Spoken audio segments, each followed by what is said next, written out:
Pense no seguinte: se a maior crise diplomática entre o Brasil e os Estados Unidos de 2025 não fosse uma crise, mas sim uma execução de um manual. Na última segunda-feira, o noticiário brasileiro celebrou o telefonema amigável entre o presidente Lula e Trump como sinal de reaproximação diplomática. Mas eu lhe digo, isso é um erro de análise fundamental. Hoje eu quero desvendar com vocês os planos desse jogo que foi armado pelo presidente Donald Trump. Identificamos que cada tarifa, cada crítica e até mesmo a aparente trégua cordial do telefone segue o protocolo operacional que Donald Trump publicou em 1987. O manual de negociação está aberto ao mundo há 38 anos. E hoje vou mostrar como que o Brasil se encaixa, passo a passo, nas 11 técnicas documentadas nesse livro. Eu sou Davi Aragão e você está no Hub TNT. Fica comigo, porque você vai entender a fase exata em que estamos e como a próxima jogada de Trump já está escrita, garantindo a ele a vitória assimétrica em qualquer cenário. Estratégia Trump. O mesmo roteiro está sendo aplicado no Brasil? Em um cenário político onde nada é por acaso, um padrão começa a se desenhar, e ele tem assinatura americana. O que está acontecendo no Brasil lembra, em muitos aspectos, o manual estratégico usado por Donald Trump nos Estados Unidos. Coincidência? Ou estamos vendo o mesmo roteiro se repetir com novos protagonistas? Prepare-se para uma análise que vai além das manchetes. Dê sua opinião nos comentários. Ela é essencial para o debate. E vamos ao vídeo. O ponto de partida é um best-seller que virou um manual, A Arte da Negociação, lançado em 1987. Esse livro não é uma teoria, mas um protocolo de campo. Foi best-seller do New York Times por 13 semanas e vendeu mais de 1 milhão de cópias. O próprio Trump disse que é a sua obra favorita, perdendo apenas para a Bíblia. O essencial aqui é entender: esse não é um livro de autoajuda, é um manual operacional que detalha 11 técnicas que Trump aplicou em Manhattan por décadas e que usa sistematicamente até hoje. As técnicas centrais incluem pensar grande para estabelecer ancoragem extrema, proteger vulnerabilidades com escalada reversível, maximizar opções, mantendo a incerteza, usar a alavancagem explorando as dependências e, crucialmente, controlar a mídia, transformando a negociação em espetáculo público. E é aqui que mora o elemento mais revelador e, francamente, preocupante. Trump publicou seu manual operacional há 38 anos. Qualquer analista brasileiro com acesso ao livro poderia ter antecipado exatamente como ele reagiria a qualquer tensão. No entanto, a maioria das nossas autoridades parece ter ignorado este material. A reação a cada movimento em 2025, as tarifas de julho, a revogação de vistos, a intensificação da pressão, foi de surpresa genuína quando, na verdade, cada ação seguia precisamente o protocolo documentado desde 1987. E essa previsibilidade ignorada nos leva à análise da primeira grande técnica da estratégia. A primeira fase do manual de Trump é clara: estabelecer a ancoragem inicial. É definir o teto da negociação, um ponto de partida tão extremo que qualquer recuo posterior parece uma verdade para a outra parte. Trump escreve o seguinte: se você vai pensar, pode muito bem pensar grande.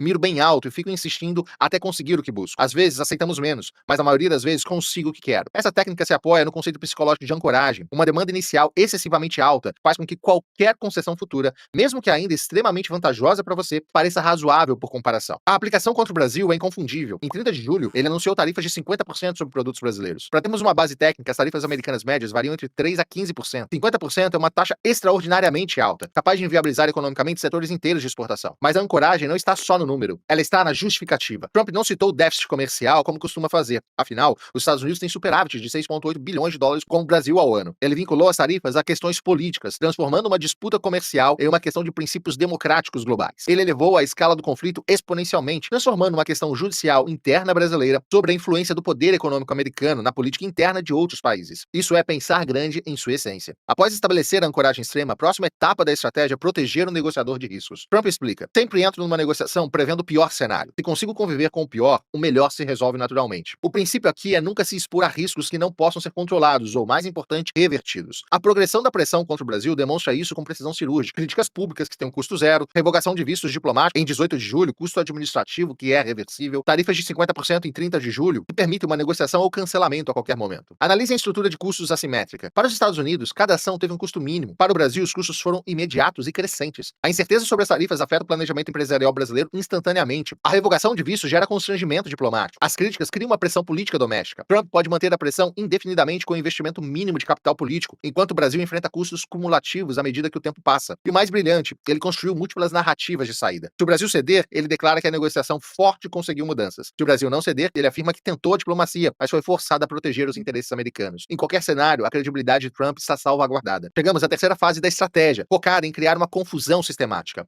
O objetivo não é apenas aplicar pressão, mas tornar o próximo movimento imprevisível para o adversário. Trump é taxativo: nunca me apego a uma negociação específica. Mantenho muitas bolas no ar ao mesmo tempo. O princípio subjacente é a incerteza estratégica. O adversário não consegue antecipar de onde virá o próximo golpe. Trump não se limitou a uma forma singular de pressão. Ele implementou simultaneamente vários vetores: comercial, ameaças através das tarifas, diplomática através das revogações de vistos, midiática através de campanha coordenada nas redes sociais e política através de aliados em Washington. Cada vetor pode ser ajustado sem afetar os outros. Se a pressão comercial diminuir, ele intensifica a diplomática. Isso impede que o Brasil se defenda focando em apenas uma das frentes. O outro elemento-chave é a ambiguidade calculada sobre os objetivos. Trump nunca especificou exatamente o que satisfaria suas demandas. Fim da perseguição política. Mas isso significaria arquivamento completo dos processos, mudança de procedimentos judiciais ou algo mais? Essa ambiguidade permite que ele aceite concessões menores como vitórias, ou escale as exigências se o Brasil mostrar fraqueza. Ele mantém o controle absoluto sobre o que será definido como sucesso no final. Essa técnica não é uma fase temporal. É a camada de poder que sustenta todas as outras. É a consolidação do poder de negociação desproporcional. Trump escreve o seguinte: a melhor coisa é negociar com vantagem. Vantagem é ter algo que o outro precisa. Ou melhor ainda, simplesmente não poder viver sem aquilo. E nessa fase ele se baseia em 3 alavancagens fundamentais sobre o Brasil. Primeiro, a alavancagem financeira, o dólar. O Brasil, como praticamente todo mundo, depende da estrutura financeira americana. O dólar é a moeda de reserva global. Isso significa que sanções financeiras americanas, mesmo contra indivíduos, têm um alcance global desproporcional por causa da integração do sistema bancário internacional. A segunda, a alavancagem comercial, o mercado. Os Estados Unidos são destinos de 31 bilhões de dólares em exportações industriais brasileiras. É um mercado crucial para manufaturados de alto valor. Substitutos teóricos até existem, mas a transição exige tempo, investimento massivo e adaptação regulatória. E a terceira, a alavancagem tecnológica, a jurisdição. As gigantes Google, Meta, Twitter operam sob jurisdição americana. Ao enquadrar decisões judiciais brasileiras como atentado contra empresas americanas, Trump cria uma justificativa para a pressão que transcende fronteiras tradicionais. Ameaças veladas sobre o acesso a essas plataformas criam uma pressão significativa, sem a necessidade de implementação concreta. O objetivo final dessa alavancagem, como ele escreve, é de convencer o outro lado de que é do interesse dele fechar o negócio. Paralelamente a tudo isso, a estratégia de amplificação multiplica o efeito de cada movimento. É a fase de controle narrativo, onde a negociação sai do canal diplomático privado e se torna um espetáculo público. Trump é explícito sobre o poder da narrativa. A imprensa está sempre interessada numa história interessante. Até críticas são valiosas. A exageração é método eficaz de promoção. Trump transformou o Truth Social, sua rede social, em uma arma diplomática. Ele publicou correspondências diplomáticas simultaneamente ao envio. Quando ele publicou a carta aberta criticando processos judiciais brasileiros, ele estava garantindo que o Brasil não pudesse responder discretamente. Toda ação brasileira é forçada a ser uma manchete global, exigindo respostas públicas que podem ser usadas contra as autoridades brasileiras depois. Outro aspecto sofisticado é o enquadramento diferenciado para múltiplas audiências. Para conservadores americanos, a ênfase está na defesa da liberdade de expressão. Para a audiência internacional, destaque no combate ao autoritarismo judicial. Para os brasileiros, a mensagem é a responsabilização de comportamento problemático. Cada narrativa é calibrada para ressoar com a audiência específica, permitindo a mobilização de apoio em múltiplas frentes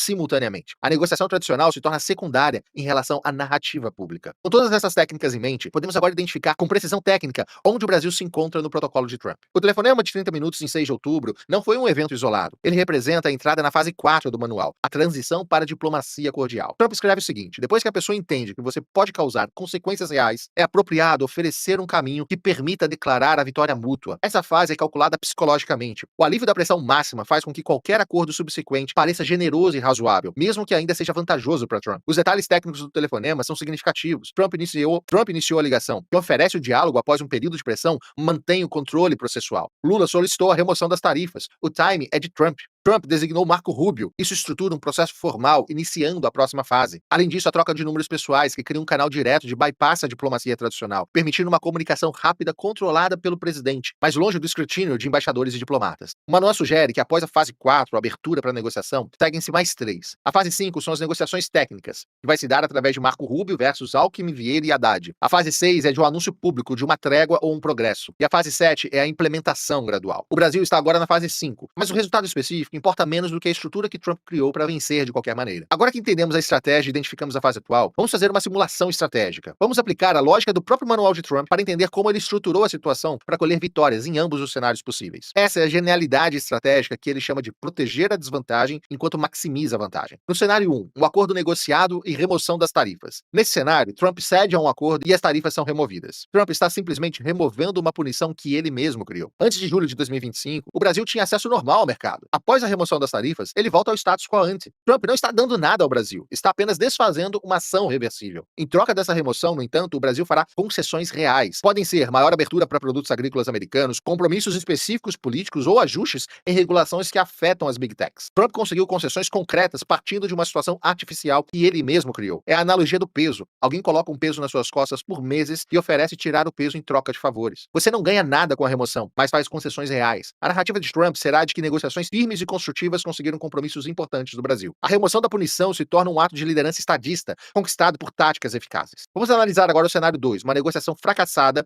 e manutenção das tarifas. Nesse cenário, as negociações da fase 5 não chegam a um ponto aceitável para ambos, e as tarifas de 50% permanecem ativas. Trump mantém o controle total da narrativa. Ele dirá que teve diversas conversas muito boas com o presidente Lula, que ofereceu oportunidades excelentes, mas infelizmente o Brasil não estava disposto a fazer os ajustes necessários para proteger as empresas americanas. Ele vai dizer: eu tentei, fiz minha parte como líder, mas não posso aceitar acordos que prejudiquem trabalhadores americanos. A manutenção das tarifas não é apresentada como uma punição dele, mas como uma consequência natural da intransigência da outra parte. Trump se posiciona como líder razoável. Se as negociações fracassarem, ele preserva todas as suas alavancagens intactas. As tarifas continuam gerando pressão econômica e em 6 meses o Brasil estará em uma posição de negociação ainda mais fraca, pois o impacto econômico cumulativo terá aumentado. Essa é a estrutura de vitória garantida, um win-win assimétrico, onde Trump controla os termos do sucesso e obtém ganhos reais desproporcionais, independente do desfecho. Chegamos a uma conclusão. Um manual publicado em 1987 continua sendo o protocolo operacional usado contra o Brasil em 2025. Cada movimento que vimos era previsível para quem estudasse o livro. A escalada, os múltiplos canais de pressão, a cronometragem artificial e a eventual transição para a diplomacia cordial. Isso nos deixa 3 lições práticas fundamentais. Conhecimento é vantagem defensiva. Estudar metodologias publicamente disponíveis não é opcional quando se está em uma mesa de negociação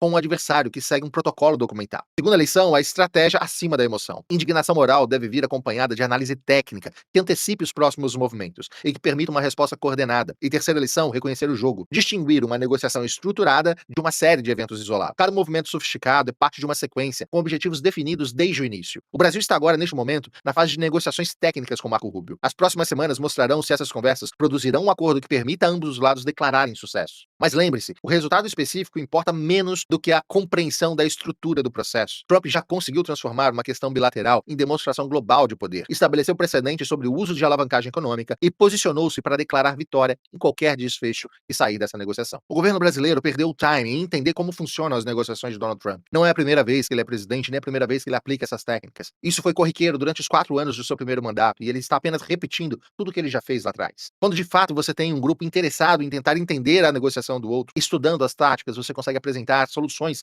para um conflito que vem se escalando. Porém, como nunca houve interesse político em resolver a situação entre o Brasil e Estados Unidos, nunca houve uma pessoa técnica dentro do governo atual estudando o governo americano, ou principalmente o presidente Donald Trump, para tentar propor algo que, de fato, reduzisse a tensão entre os dois países. Na verdade, a própria proposta de Donald Trump oferecendo uma reunião para tratar do assunto entre Brasil e Estados Unidos pegou a comitiva brasileira totalmente de surpresa, pois nem esperavam que isso pudesse acontecer naquele momento. E publicamente, para o governo brasileiro agora assumir que não quer negociar com os Estados Unidos, teria um custo político que o governo atual não está disposto a pagar. Mas agora, com o negociador mais pesado na mesa, Marco Rubio, o Brasil terá de fato condições de negociar com os Estados Unidos? O governo brasileiro está disposto a fazer as concessões que o presidente Donald Trump quer para chegar a um acordo entre os dois países? É justamente isso que a gente vai descobrir nas próximas semanas. É justamente isso que eu quero ouvir de você. Você acredita que Brasil e Estados Unidos chegarão num acordo e que os políticos brasileiros têm capacidade e condição de negociar com Marco Rubio? Deixa seu comentário aqui embaixo. Fala, rapaziada, passando só para agradecer a vocês pelos 3 milhões de visualizações que estamos fazendo por mês. E se você chegou até o final porque você gostou do vídeo, então se inscreve, compartilha, comenta. A gente tá fazendo mais de 3 mil e alguma coisa de compartilhamento. Então vamos bater mais um recorde desse mês. Valeu, um abraço, até o próximo vídeo.